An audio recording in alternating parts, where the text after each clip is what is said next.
नमस्कार दोस्तों। इस भाग में हम लोग भारतीय इतिहास धार्मिक आंदोलन के बारे में चर्चा करेंगे जो प्राचीन काल के 6ठी शताब्दी ईसा पूर्व से 4ठी शताब्दी ईसा पूर्व तक की थी।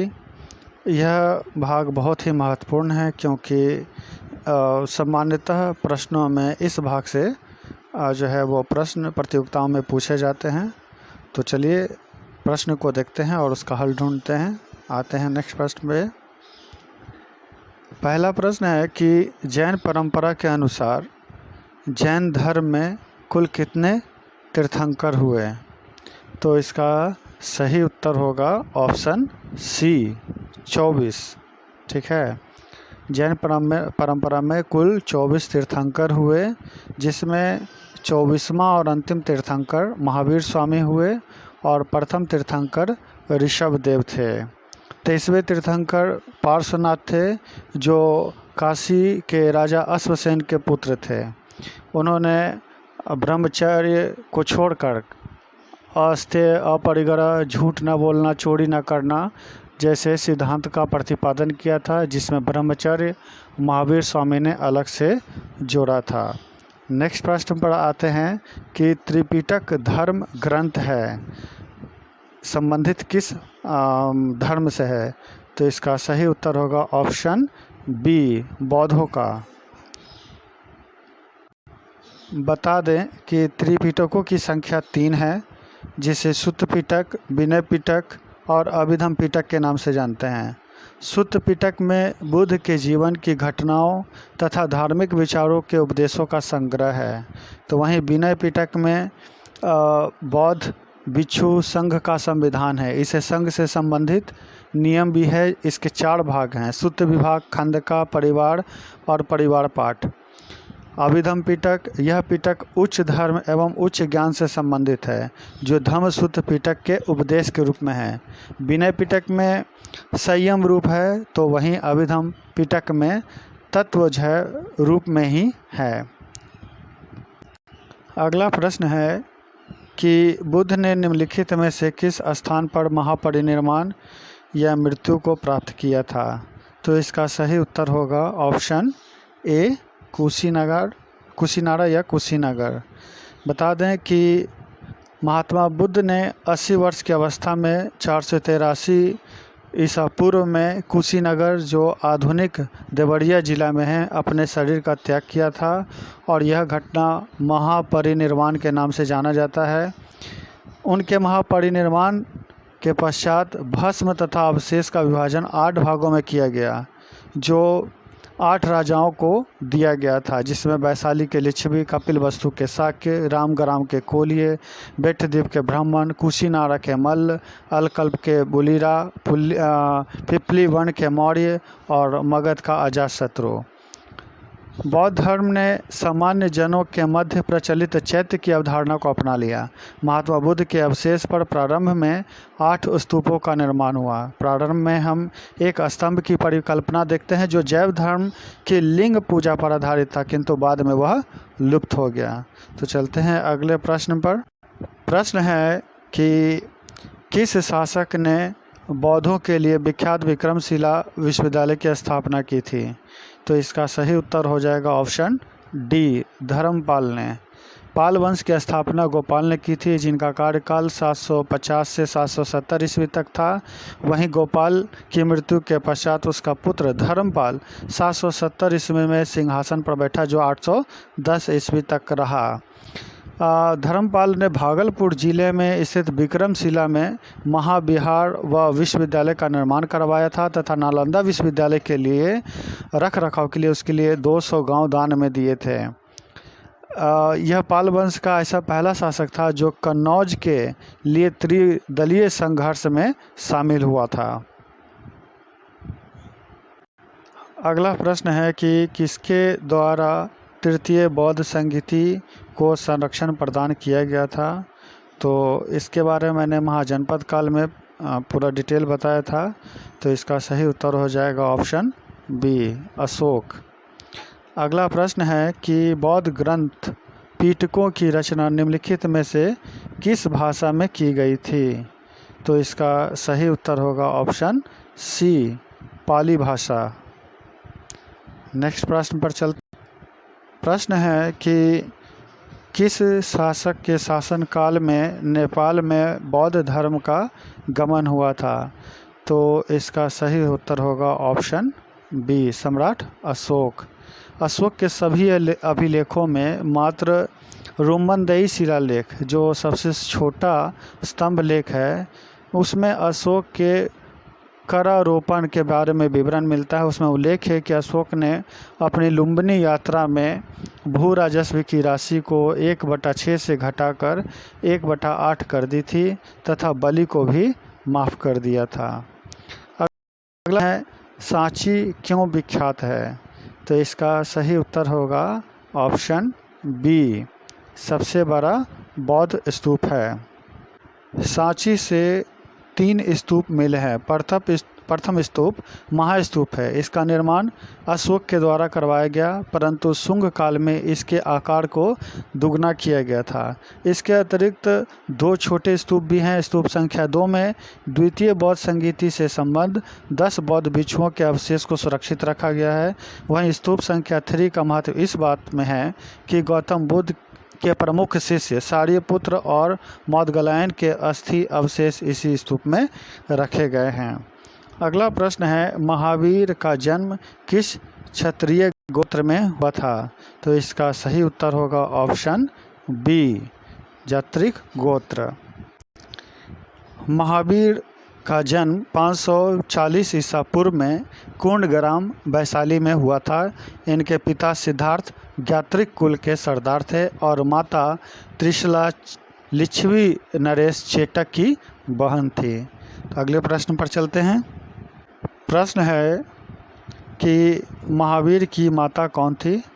जैसा कि पहले मैंने बताया, उनकी माता का नाम त्रिशला था, ऑप्शन सी। नेक्स्ट प्रश्न है, गौतम बुद्ध द्वारा अपने धर्म में दीक्षित किया जाने वाला अंतिम व्यक्ति निम्नलिखित में से कौन था? तो इसका सही उत्तर होगा ऑप्शन डी, सुभद्र। अगला प्रश्न है कि प्राचीन विश्वविद्यालय कौन सा था? तो इसका सही उत्तर होगा ऑप्शन सी, नालंदा। इस विश्वविद्यालय की स्थापना गुप्त वंश के शासक कुमारगुप्त प्रथम ने की थी। प्रसिद्ध चीनी यात्री विद्वान हेनसांग और इत्सिंग ने कई वर्षों तक यहाँ सांस्कृतिक और दर्शन शिक्षा ग्रहण की। इन्होंने अपने यात्रा वृत्तांत में नालंदा के विषय में लिखा है कि सहस्त्रों छात्र देश विदेश से नालंदा में अध्ययन करने के लिए आते थे और इसी कारण नालंदा ज़्यादा विख्यात था। तो अगले प्रश्न की ओर चलते हैं। प्रश्न है कि किस भाषा का ज़्यादा लोग बौद्धवाद के प्रचार के लिए किया गया? तो इसका सही उत्तर होगा ऑप्शन सी, पाली। नेक्स्ट प्रश्न है कि महावीर की मृत्यु कहाँ हुई थी? तो इसका सही उत्तर होगा ऑप्शन डी, पावापुरी। 72 वर्ष की आयु में महावीर की मृत्यु 468 ईसा पूर्व में बिहार के राज्य के पावापुरी राजगिरी में हो गई थी। नेक्स्ट प्रश्न है कि जैनियों के पहले तीर्थंकर कौन थे? तो इसका सही उत्तर होगा, जैसा पहले मैंने बताया था, ऑप्शन डी, ऋषभदेव। नेक्स्ट प्रश्न पर चलते हैं। अगला प्रश्न है कि मठ, मंदिर और उस स्तूप किस धर्म से संबंधित था? तो इसका सही उत्तर हो जाएगा ऑप्शन ए, बौद्ध धर्म से। अगला प्रश्न है कि बौद्ध धर्म एवं जैन धर्म दोनों के उपदेश किसके शासनकाल में दिए गए थे? तो इसका सही उत्तर हो जाएगा ऑप्शन ए, बिंबिसार। ये हर्यक वंश के शासक थे, पहले शासक थे, और बुद्ध और महावीर दोनों इनके समकालीन थे। तो इस आधार पर इनके दिए गए उपदेश इनके शासन काल से जुड़े हुए हैं। अगला प्रश्न है कि गौतम बुद्ध ने अपना प्रथम उपदेश कहाँ दिया था?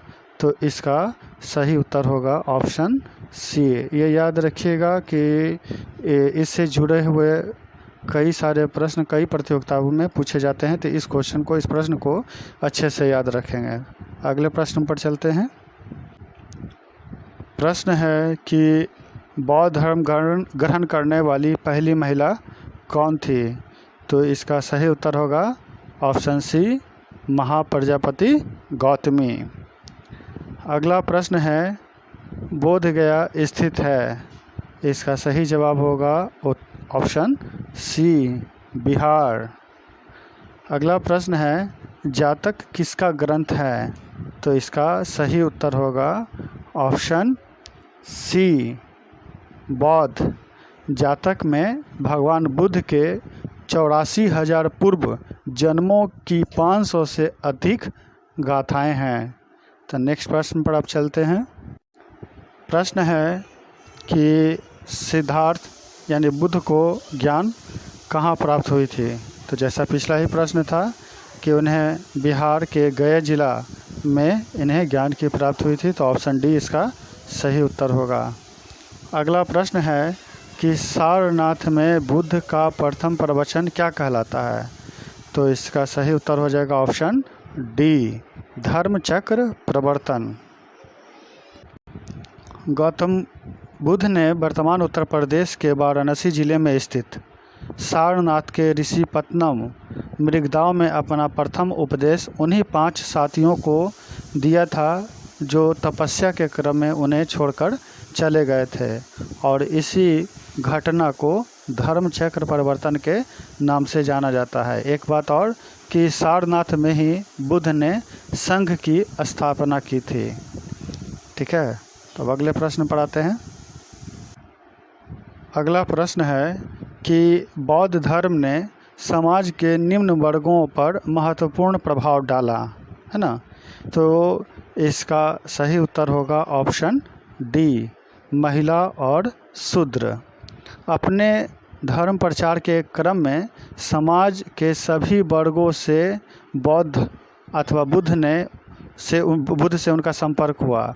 बिंबिसार और प्रसेनजीत जैसे शासकों, पूर्ण एवं अनाथ पिंडक जैसे धनी व्यापारियों, जीवक जैसा चिकित्सक, सुनिध तथा वर्षाकार जैसे राजकर्मचारी, अंगुलीमाल जैसा डाकू, अंबाली जैसी गणिका, चंदू जैसा कारीगर आदि महात्मा बुद्ध के काफ़ी निकट आए। प्रारंभ में बुद्ध स्त्रियों के संघ में प्रवेश के विरोधी थे तथा उन्होंने अपनी मौसी को संघ में प्रवेश देने से मना कर दिया, परंतु प्रिय शिष्य आनंद के आग्रह पर प्रजापति गौतमी को संघ में प्रवेश दिया और उसी समय से भिक्षुणी संघ का अस्तित्व कायम हुआ। कपिल वस्तु से राजगृह के मध्य अनुपीय नामक स्थान पर बुद्ध ने शाक्य राजा भद्रक, अनिरुद्ध, उपाली तथा आनंद और देवदत्त को बौद्ध धर्म में दीक्षित किया था। नेक्स्ट प्रश्न पर आते हैं कि बुद्ध के गृह त्याग का प्रतीक था। तो इसका सही उत्तर होगा ऑप्शन ए, घोड़ा। सिद्धार्थ ने 29 वर्ष की अवस्था में गृह त्याग किया। अपने प्रिय रथी छन्न तथा प्रिय घोड़े कंथक के साथ उसने गृह त्याग किया और इस घटना को महाभिनिष्क्रमण कहा जाता है। महाभिनिष्क्रमण का प्रतीक चिन्ह घोड़ा तथा संबंधित पशु भी घोड़ा को ही बताया गया है।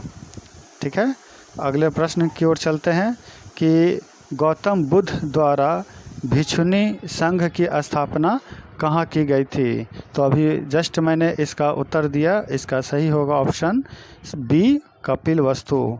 नेक्स्ट प्रश्न की ओर चलते हैं। अब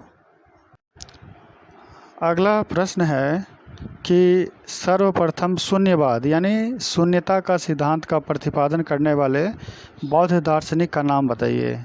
तो इसका सही उत्तर होगा ऑप्शन सी, नागार्जुन। माध्यमिका या शून्यवाद, इस मत का प्रवर्तक नागार्जुन थे, जिनकी प्रसिद्ध कृति का नाम माध्यमिक कारिका है। इसे सापेक्षवाद भी कहा जाता है। इस दर्शन के अनुसार प्रत्येक वस्तु किसी न किसी कारण से उत्पन्न हुई है, अतः वह शून्य है।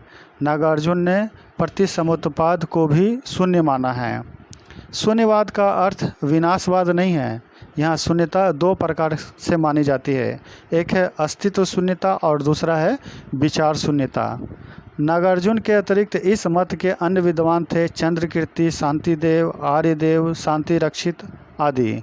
नागार्जुन सातवाहन नरेश यज्ञ सातकर्णी के समकालीन थे और साथ ही ये कनिष्क के दरबार से भी उनका जुड़ाव था।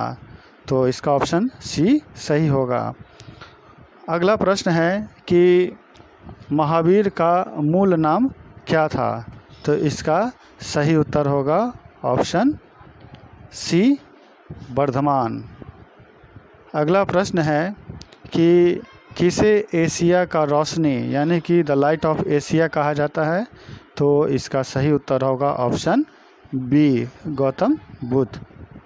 तो दोस्तों, मैंने इस प्रकार कई प्रश्नों के इसके हल किए धार्मिक आंदोलन से जुड़े हुए। अगले भाग में इसी से जुड़े हुए और भी प्रश्नों को रखूँगा। मुझे उम्मीद है आपको इसे सुनकर फ़ायदा पहुँचेगा। अगर आपको अच्छा लगे यह वीडियो तो ज़रूर इसको सब्सक्राइब करें, शेयर करें और लाइक करें। धन्यवाद।